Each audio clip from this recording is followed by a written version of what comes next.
नमस्कार, मैं चंदन कुमार और आप देख रहे हैं अपना पसंदीदा चैनल अंगवानी।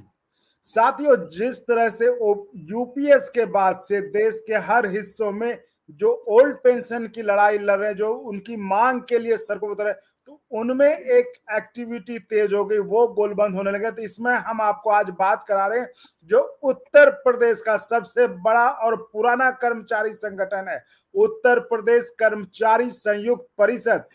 उसके महासचिव जनरल सेक्रेटरी आर के निगम साहब अभी साथ में हमारे।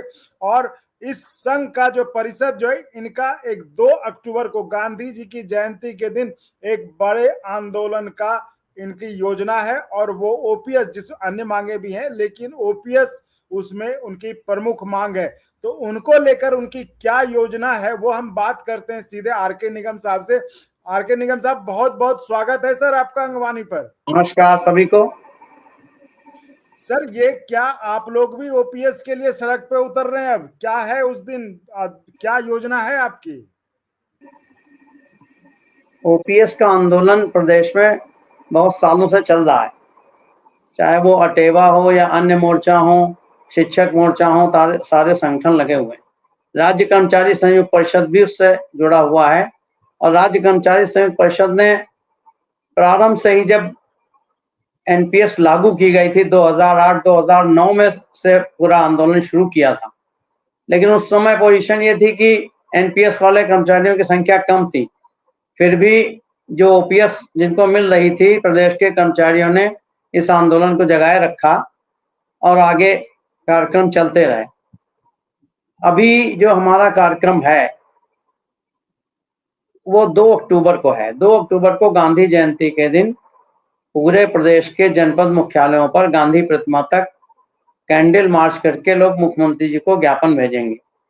एक तरह से आप ये मान सकते हैं कि जब से सरकार ने यूपीएस की घोषणा की है, उसके विरोध में यह आंदोलन है, सरकार को यह बताने का जो यूपीएस की घोषणा आपने की है उससे हम संतुष्ट नहीं हैं और हमें ओपीएस ही चाहिए। और आज लोग तुलना जो है यूपीएस और एनपीएस की कर रहे हैं, चाहे वो सरकारी पक्ष हो या मीडिया का पक्ष हो या कुछ संगठन है जो यूपीएस को बहुत अच्छा बता रहे हैं। उनसे मेरा ये सिर्फ कहना है कि आप एनपीएस को तो हम कभी मान ही नहीं रहे थे, तो अगर तुलना यूपीएस की करनी है तो आप ओपीएस से करिए। एनपीएस से तुलना करने का सरकार का जो ये तरीका है ये ठीक नहीं है। सरकार को भी अगर तुलना करनी है तो हमारी जो मांग ओपीएस की है, तो यूपीएस की तुलना ओपीएस से, उसमें यूपीएस कहीं नहीं ठहरती, तमाम कमियां हैं। और चंदन जी, आपको पता है कि सरकार ने अभी तक विस्तृत दिशा निर्देश का नोटिफिकेशन भी जारी नहीं किया, जिससे कि सही बारे में पता चल पाए कि हो क्या रहा है, टेक्निकल क्या पोजीशन आएगी, कैसे क्या होगा जी। लेकिन जो जितना अभी तक सूचना आई है, जितना गवर्नमेंट ने नोटिफाई किया है, उससे साफ पता चलता है कि कुछ कदम आगे जरूर बढ़े। लेकिन हमें ओपीएस ही चाहिए। सरकार से हमारा बिल्कुल साफ तौर से कहना है, no NPS, no UPS, only OPS, यही हमारा नारा। और पूरे प्रदेश के कर्मचारी और शिक्षक इस आंदोलन के लिए पुनः एकताबद्ध होकर के पूरी लड़ाई लड़ रहे हैं और यूपीएस के दायरे में कोई नहीं रहना चाहता। तो अभी एनपीएस किया, फिर उसका कंट्रीब्यूशन अभी तक पूरा नहीं हो पाया, बरसों निकाल दिए सरकार ने, और उसके बाद अब यूपीएस कर रहे हैं। इस तरीके से सरकार को कर्मचारियों के भविष्य के साथ खिलवाड़ नहीं करना चाहिए। बैठ करके बात करके रास्ता निकाल करके ओपीएस लागू करने की योजना करनी चाहिए। बहुत सी राज्य सरकारों में है, लेकिन ये हम भी जानते हैं कि पीएफआरडीए जब तक है, जब तक भारत सरकार इसमें दखल नहीं करेगी, वो परिवर्तन नहीं करेगी, तब तक पूरी तरीके से ओपीएस राज्य सरकारों में लागू होना बहुत मुश्किल काम है। और अगर लागू करेंगे तो उसका जो फंड है, क्रिएशन है, उसकी कार्रवाई, उसमें बहुत अड़चने आएंगी। इसलिए राज्य सरकारों के समस्त समस्याएं हैं जिन लोगों ने लागू की। तो मेरा सरकार से यही कहना है कि इसको राजनीति का मुद्दा ना बनाएं। वर्षों से ओपीएस लागू थी तब सरकार की कोई इकोनॉमी बैठी नहीं थी, और राज्य सरकार को जो सारा कमा के तो हम ही सब लोग देते हैं। राज्य सरकार कोई भी नीति लागू करे तो पूरे प्रदेश के कर्मचारी, संविदा के कर्मचारी, शिक्षक, यही सब मिलकर के काम करते हैं और बैठ के बात करें। अगर सरकार पे एक मुश्त बर्डन पड़ रहा है तो ओपीएस लागू करें, उसको सरलीकरण करने का हम लोग सुझाव दे सकते हैं कि कैसे सरकार पे कौन बर्डन, वैसे भी अभी तक 2035 तक कोई बर्डन उन पर पड़ने वाला नहीं है। इसलिए सरकार से हमारा यही कहना है कि इस सब तरीके को ना अपनाएं और सीधे तरीके से बात करके, और इसमें मैं उन लोगों से भी कहना चाहता हूं जो यूपीएस की पैरवी कर रहे हैं, चाहे वो बड़े नेता हो चाहे छोटे नेता हो, राज्य कर्मचारी संयुक्त परिषद किसी का मोहताज नहीं है।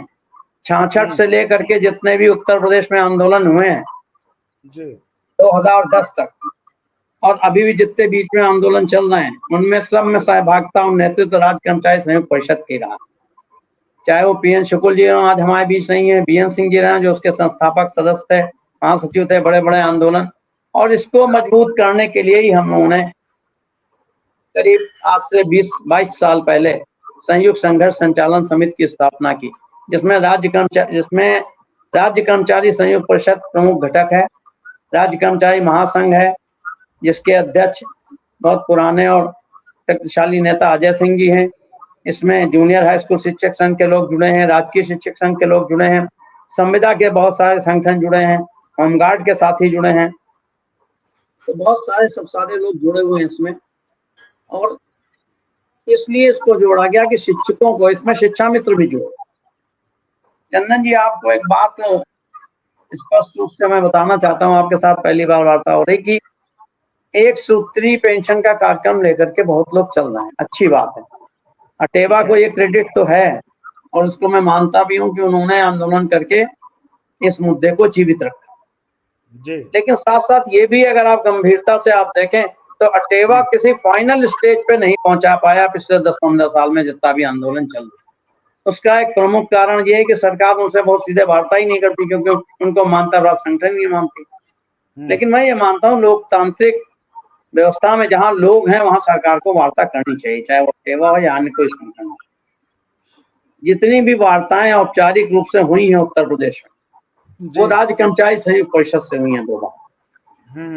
बाकी आंदोलन हुए, ज्ञापन दे दिया उन्होंने, बात हुई। और बात अभी आप ये बताइए, दिल्ली में इतना बड़ा आंदोलन हुआ, इतने लाखों लोग इकट्ठा, लोग ये कह देते हैं कि उसी की वजह से राज्य सरकार ने कर दी। देखिए, पेंशन को राजनीतिक मुद्दा न बनाया जाए, हमारा बिल्कुल सीधी सी बात।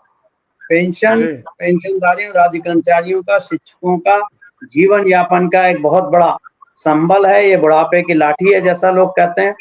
तो इसको राजनीतिक मुद्दा बनाया जाए कि कांग्रेस करेगी कि बसपा करेगी।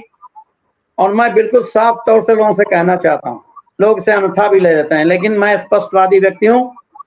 केवल कम्युनिस्ट को छोड़ करके एनपीएस को लागू कराने में केंद्र सरकार में, राज्य सरकार में सारे राजनीतिक दलों ने भाग दिया है, चाहे वो विधानसभा रही हो और चाहे लोकसभा और राज्यसभा रही हो।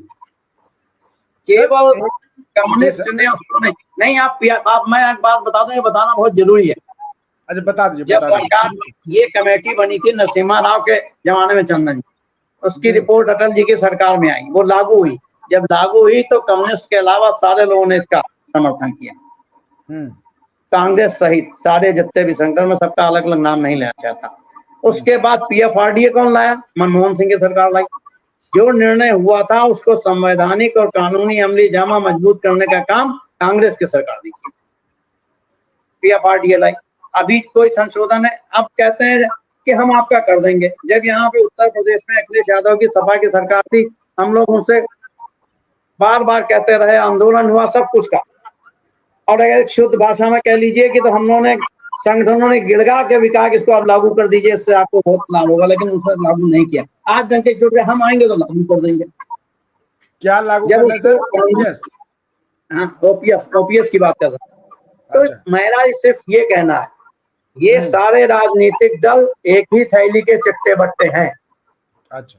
और मेरा अपना ये मानना है कि ओपीएस लागू करने में राजनीतिक फायदे नुकसान की वजह से वो भले कोई बात करें, लेकिन सारे लोग, उनसे मैं पूछना चाहता हूँ, वो जिम्मेदारी से, चाहे अखिलेश यादव जी हो, कोई भी हो, मायावती जी हो, और यहाँ के केंद्र सरकार के जिन लोगों ने, राजनाथ सिंह जी ने, जो आज देश के माननीय हमारे सांसद हैं, और गोरखपुर के सांसद जो योगी जी, माननीय मुख्यमंत्री जी, इन सब लोगों ने चिट्ठी लिखी थी, सब आपको पता है, सब डोमाइन में है, व्हाट्सएप पे चल रही है, कि ओपीएस लागू की जाए जब वो विपक्ष में थे, और आज उसको सुनना नहीं चाहते। तो सीधी सी बात यह है, कर्मचारी संगठनों को एकजुट होकर के ओपीएस के लिए, जैसे उन्होंने तमाम अन्य मांगे ली, उसी तरीके से अपनी मांगों को पूर्ति कराना चाहिए। ये राजनीतिक मुद्दा बनने से इसमें देर भी हो रही है, हर रोज लोग अपनी रोटियां इसमें सेंक रहे हैं। बिल्कुल सर, जिन लोगों ने आप सही बात कह रहे हैं कि ये जो मुद्दा है ये इसलिए देरी हो रही है इसमें क्योंकि ये राजनीतिक मुद्दा लोग इसको राजनीतिक मुद्दे की तरह इस्तेमाल कर रहे हैं अपने अपने फायदे के लिए। सर हम आपसे यहीं पे जानना चाहेंगे कि जब आप कह रहे हैं कि एक हद तक ये बात सही भी है कि जब जो नेता जो पार्टी सत्ता में रहती है तब तो वो लागू नहीं करती, लेकिन जैसे ही विपक्ष या कह लें जब वो उसमें तो उस पर कहते हम आएंगे तो लागू कर देंगे। सवाल ये है सर कि जो केंद्र में सत्तारूढ़ पार्टी वो भी कह रही है कि हम ओपीएस नहीं दे सकते, विपक्ष आपने खुद कहा कि विपक्ष जब सत्ता में रहता तब तो ये लोग करते नहीं, यानी एक तरह से आपको संभावना जो है बिल्कुल नहीं के बराबर लगती है कि ओपीएस की। तो ऐसी स्थिति में आप कितने आशान्वित हैं कि ओपीएस लागू हो पाएगा या ये सपना ही रह जाएगा? नहीं, ओपीएस बिल्कुल लागू होगा।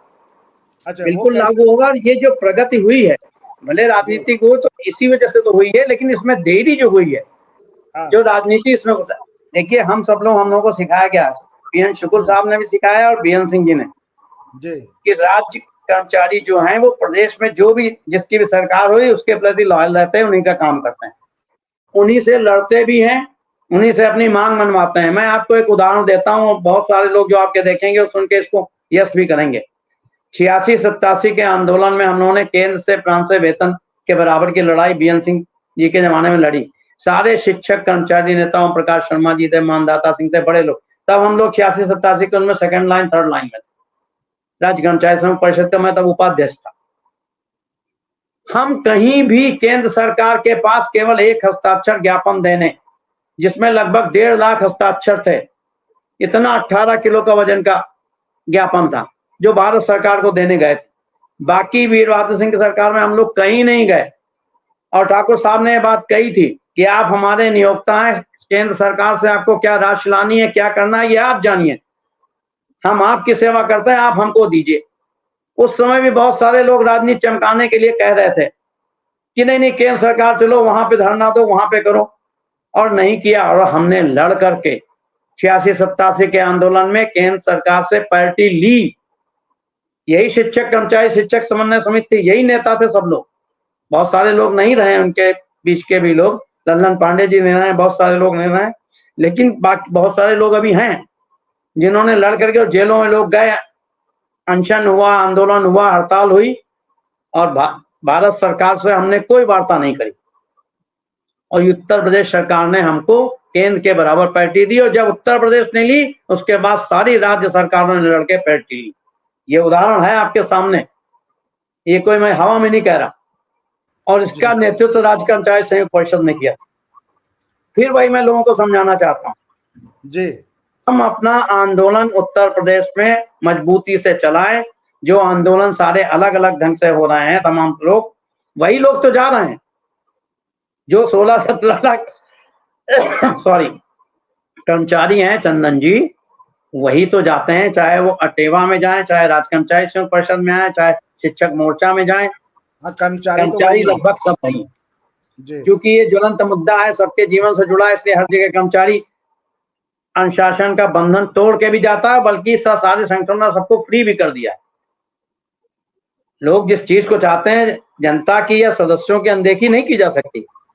बिल्कुल, हम लोगों ने बाकायदा 2-3 साल पहले सर्कुलर जारी किया कि पेंशन के एक मुद्दे के बारे में अगर कोई भी संगठन छोटा है बड़ा आंदोलन करता है तो मंडल क्षेत्रीय स्तर पर आप उसका सहयोग करें, उसमें आप सहभागिता करें। प्रतिबंध केवल एक लगाया कि हम अपना राज्य कर्मचारी संघ परिषद का बैनर और पदनाम उसमें न जोड़ें, बस इतनी सी बात।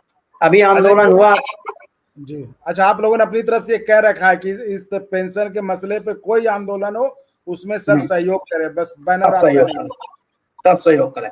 अभी आंदोलन ये 26 तारीख को हुआ है बंधु जी का, सारे हमारे लोग आप देखिए पूरे मीडिया में बरेली सारी हमारी शाखाओं ने बाकायदा आक्रोश रैली निकाली। तो इसलिए हम ये चाहते हैं कि ये एक बड़ा मुद्दा है, लेकिन अब उसका क्या होगा हो क्या रहा है, जो असली ऊपर लेवल पे, नीचे तो कर्मचारी एक है, लेकिन जो शीर्ष नेतृत्व हो एक मिल करके लड़ना नहीं चाहता। जी जी, ये बहुत बड़ी आपको कोई समस्या। नेता नहीं कहेगा, मैं बिल्कुल स्पष्टता से कहता हूँ, इसी कारण पेंशन ओपीएस लागू होने में देरी हो रही। जितनी कमी सरकार की है उतनी कमी हमारी भी। शीर्ष नेतृत्व एक होकर के एक डेट पर एक उसमें लड़ना नहीं पा रहा, वरना कोई सरकार टिक सकती है? आप सोचिए, कोई भी सरकार सामना नहीं कर सकती राज्य कर्मचारियों का अगर एक होकर के रहे। 48 घंटे 72 घंटे में कोई सरकार नहीं टिक पाएंगे।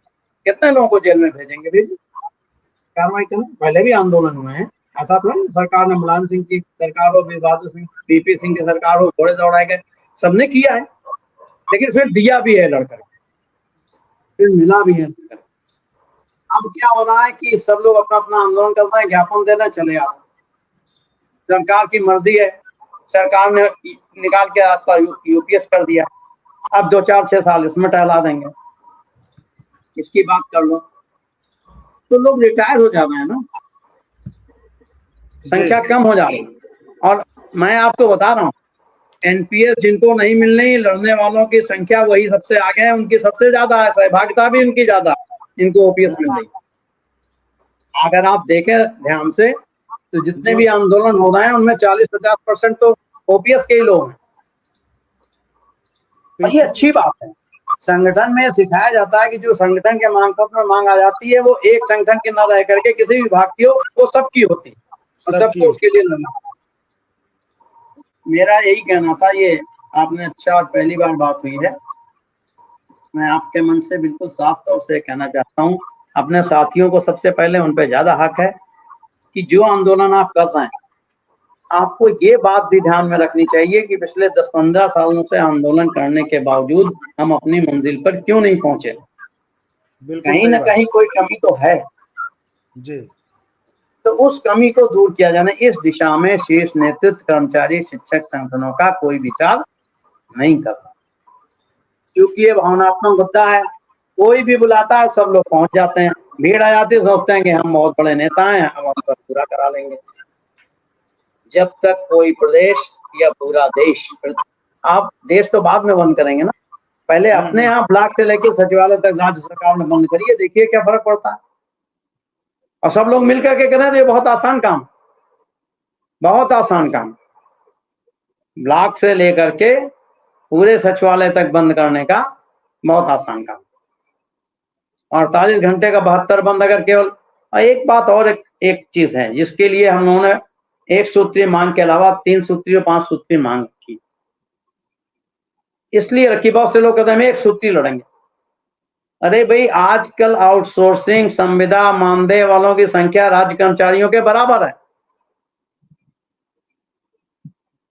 आपको आवाज सुनाई नहीं देती कि जब हम पेंशन की लड़ने निकलते हैं तो संविदा का कर्मचारी हमसे कहता है हमारी तो नौकरी नहीं पक्की, हमारा पेंशन से क्या मतलब। सही कह रहे हैं आप। वो आपके साथ क्यों खड़ा होगा? चंदन जी, जब आप बंद करेंगे विद्यालय तो शिक्षा मित्र पढ़ाएगा संविदा का, तब आप क्या करेंगे? ये बात तमाम नेताओं को अपनी नेतागिरी चमकाने में समझ में नहीं आती है। हम अपने अंदर, इसीलिए हम लोगों ने संविदा का, निजीकरण का, आउटसोर्सिंग का, पुरानी पेंशन टॉप पे रहे, लेकिन 2-3 मांगे और जोड़ी जानी चाहिए जिससे कि उनके कर्मचारी हमारे साथ जुड़े, जब हमारा आंदोलन हो तो हमारे साथ रहें, उनको लगे कि संविदा का, कर्मी का मुद्दा भी सेकंड नंबर पे हमारा है, नियमितीकरण का भी है, मानदेय बढ़ाए जाने का भी। क्योंकि अगर उनकी बात नहीं रखेंगे तो आपके साथ कोई नहीं जुड़ेगा। अब वो जमाना चला गया। अब लोग सड़क पे एक्सीडेंट हो जाता है, बहुत कानूनी हमें झंझट झेलने पड़ेंगे, लोग उसका वीडियो बनाते हैं लेकिन उठाते नहीं है।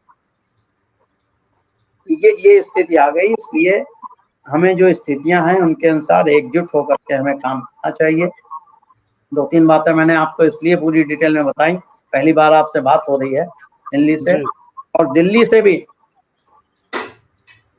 जो शिव गोपाल मिश्रा जी हैं। देखिए, जब भी गवर्नमेंट बात करेगी मान्यता प्राप्त संगठन से बात करेंगे, वहाँ जेसीएम है उससे बात की, यहाँ राज्य सरकार बात करती है तो राज्य कर्मचारी संघ परिषद या महासंघ से बात, जो तमाम, और या फिर आपके पास एकजुट होकर के इतनी बड़ी ताकत हो कि सरकार कुछ ना कर पाए,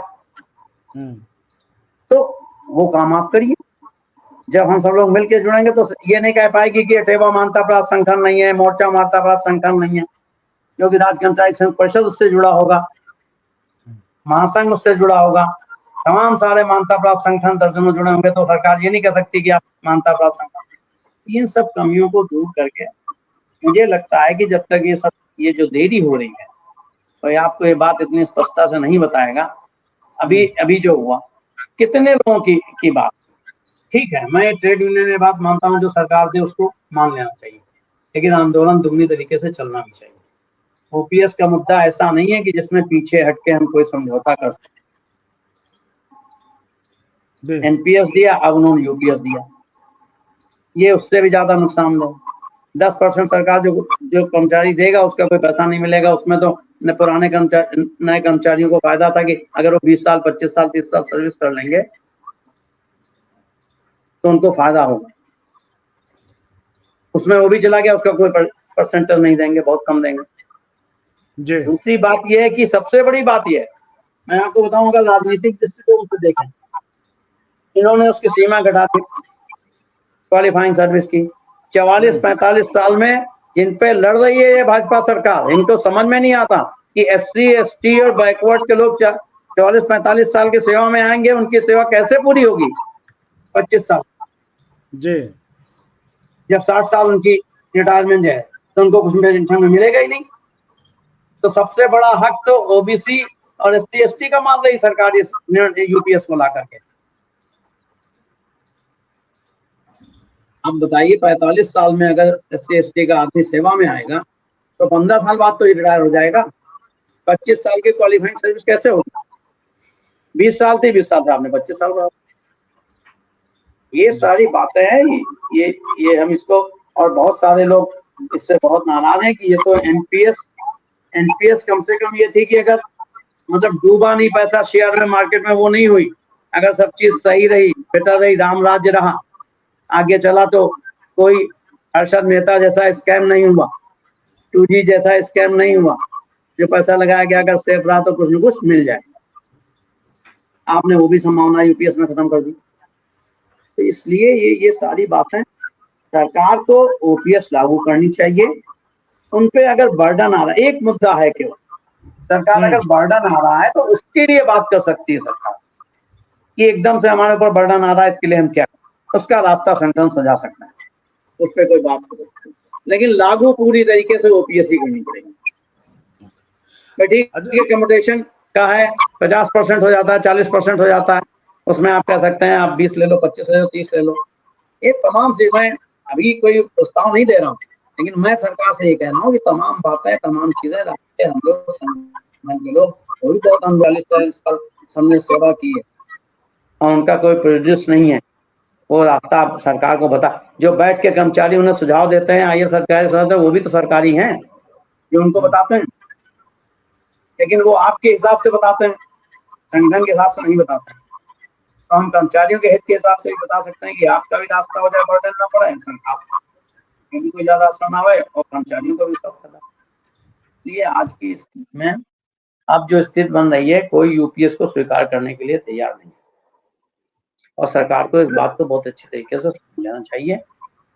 सरकार को बांट करके ओपीएस को पूरी तरह से लागू करने की घोषणा करें, उसके बाद बैठ करके एक रास्ता निकालें कि फेज आउट कर सकते हैं हम लोग कि 35 के बाद जब इस पे ज्यादा बर्डन आएगा तो उस समय क्या स्थिति कर सकते हैं, वो रास्ता निकल सकता है। तमाम चीजें होती हैं, आज डीए को डाल देते हैं, नहीं डाल देते हैं आपके फंड में, 6 महीने देरी से देते हैं कि नहीं देते हैं। अभी राज्य सरकार ने घोषणा की है, वो केंद्र सरकार ने, फिर उसको राज्य सरकार उसको 2-3 महीने बाद करेगी, तो बचत तो ही होती है सरकार की, करोड़ों अरबों रुपए की। हम लोग भी कहते हैं चलो ठीक है, घोषणा कर दी गवर्नमेंट ने, चलो 2-4 महीने बाद ही, पहले 2-4-6-10 दिन बाद ही मिल जाता था, आज बढ़ते बढ़ते 2-4-6, जब दूसरी किस्त ड्यू होने का मौका आता है उसके पहले शुरू होती है। ये चंदन जी सारी बातें आपके समक्ष हैं। अच्छा आपने किया, मेन चैनल आपका।